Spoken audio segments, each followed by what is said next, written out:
an ambition. I have a goal I want to reach. I want to give a presentation that is interesting for you and that will make you think about your motivation. When I was assigned leadership duties fairly early in my career, one of my goals was to become a very good manager. I have not known the work of man on manners long enough to be able to use it consciously at that time. But with the knowledge of today, I see that once in a while this model can help me to think about my ambitions and goals, the reality that I am confronted with and the coping behavior that I exhibit to deal with this reality. Motivation starts with an attitude and is always focused on a goal. This attitude is somewhere on the line between passive and very little ambitious and active and very ambitious. We set ourselves different goals and our attitude differs per goal and is personal. The ambition of a top athlete who trains differs from my ambition if I go training in the gym. There are many different triggers that make us think about goals. These triggers can be very little, like reading or hearing or seeing something, but it also can be big, like life events that you experience. We think about the goals that come to mind, sometimes very briefly and sometimes for a long time and everything in between. We fantasize about what it would be if we achieved the goal we set, but also what it would be like if we don't achieve our goal. How satisfied we are in the first case and how frustrated we are in the second case. We also think about what we must do to achieve our goal. How much energy do we have to put in? The more important a goal is for us and the more energy we have to put in to achieve the goal, the more vulnerable we are to failure. You can imagine that this can be the reason that we don't start at all.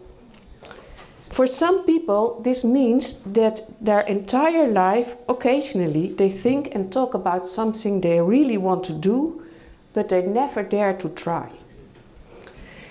What I was talking is this first little cycle above here. So we start with a kind of expectancies, and then we think about what do we have to do, and sometimes it disappears, we are not starting, but let's see, about 10% of all the goals that go through our minds, we decide to go work with it. So we decide to put energy in it. And you do not achieve a goal mostly in one go. So that means that after a while you evaluate where you are at that moment. As a result of the evaluation, we ask ourselves whether we should continue in the same way or perhaps we have to adjust something. Our ambition, the energy we put in it, what we do for it, or maybe we have to adjust the goal itself. So far, this process is going on inside us. But at some point, we are confronted with the reality.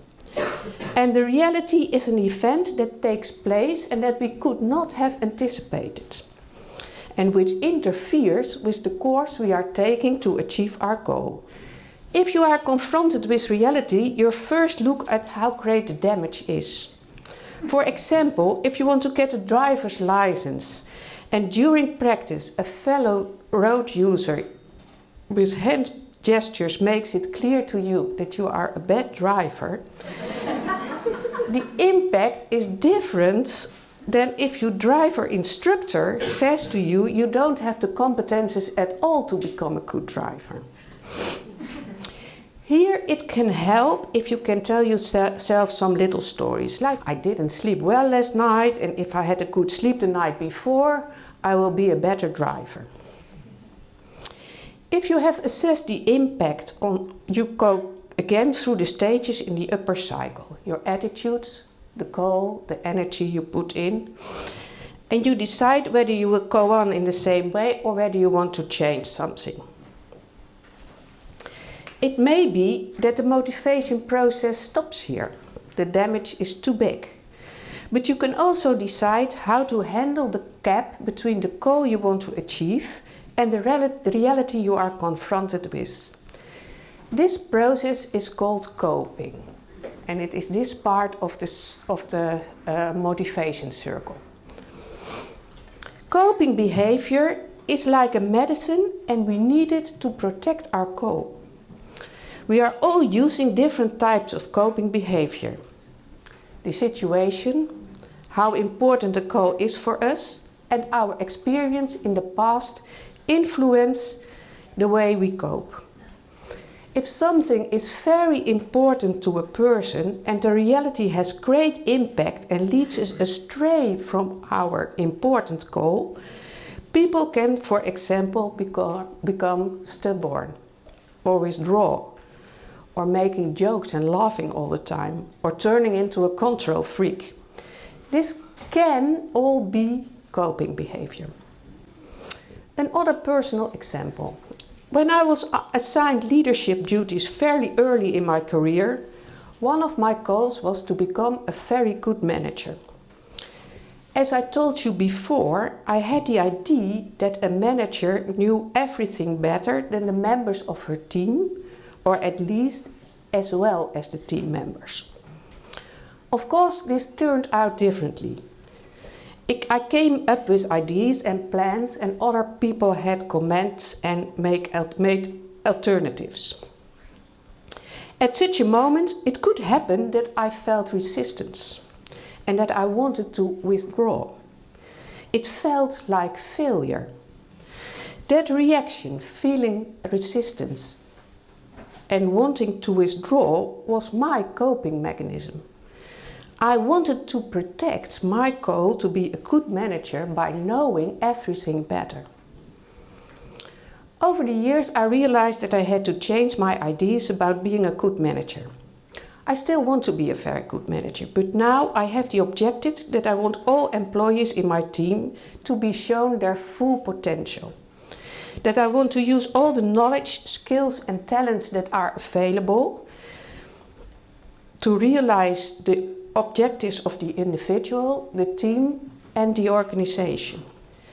Sometimes, if I am at a quiet moment, for example cycling home or sitting on the couch quietly, thinking about the day and being aware of my particular reaction in certain situations, I try to look back as if I were in the motivation cycle.